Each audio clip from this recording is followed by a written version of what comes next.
अजित पवार यांचं अर्थमंत्रीपद धोक्यात.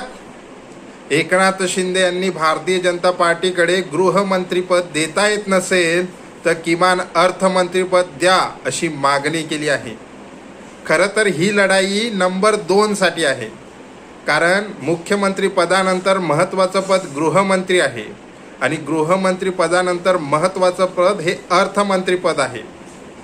गृहमंत्रीपद देवेंद्र फडणवीस यांच्याकडे असेल आणि अर्थमंत्रीपद जर अजित पवारांकडे असेल तर एकनाथ शिंदे यांच्याकडे महत्त्वाचं मंत्रिपद नसल्यामुळे ते 3 नंबरचे नेते होतील अशी शिवसेनेला भीती आहे. आणि आमदारांची संख्या शिवसेना शिंदे गटाची जास्त असल्यामुळे कोणत्याही परिस्थितीत अजित पवार यांच्या मंत्रिपदापेक्षा कमी दर्जाचं मंत्रिपद नकोच अशी ठाम भूमिका शिवसेनेने घेतलेली दिसते.